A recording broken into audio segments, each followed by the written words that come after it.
Hello viewers, we'll be going over the Nasdaq. In this video, we'll be going over my trade idea of the week and how I developed that idea. So let's start off with the technical analysis. We're currently up 18 basis points on the 1-hour chart. We are starting to see a divergence on the 1-hour MACD and approach to negative MACD.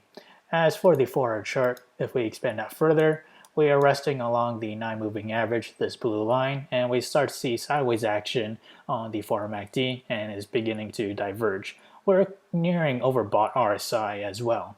As for the daily chart, what we have here is we see a convergence on the daily MACD, and we're also nearing overbought RSI.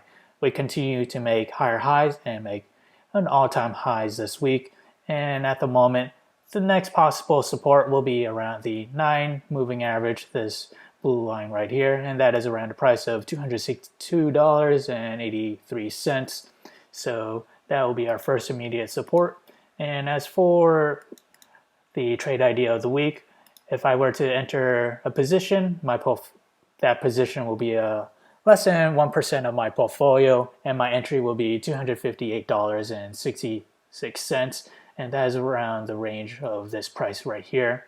And as for the sell target for that position is $274.79, and my stop loss for my long position is $254.45.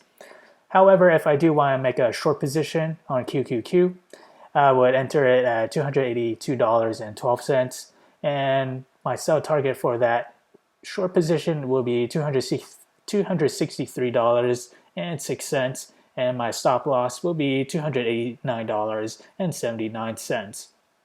So how did I develop the trade ideas?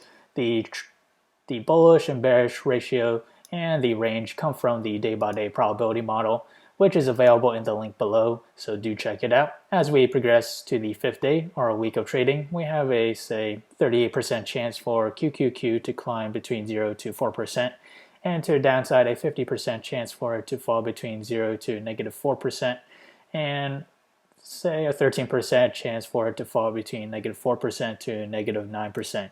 So which one of these 8 models we should use as a reference? So we'll check out the line graph here. The blue line is our current trend, and the line overlapping it happens to be the best match. So right here we have our current trend, and the trend below it is the one that we found on the line graph above. This trend dates back to March 5th to May 30th, 2008. So let's begin comparing both of the trends. On the current trend, we have 1, 2, 3, 4, 5 points.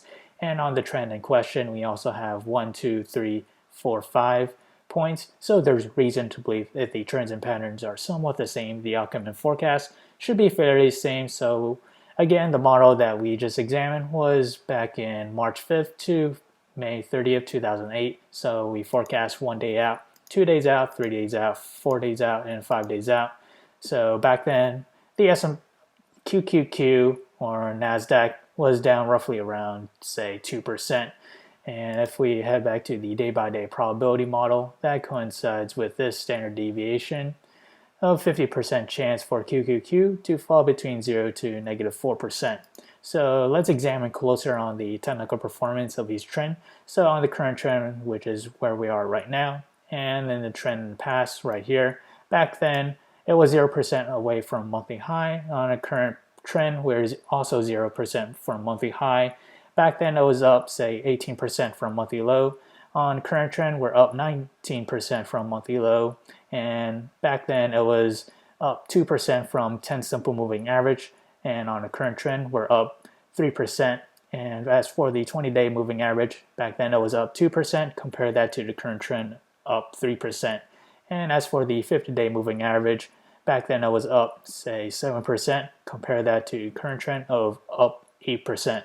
Again, these models are available in the link below, so do check it out. If you enjoy this content, feel free to like, comment, subscribe, and thank you for watching.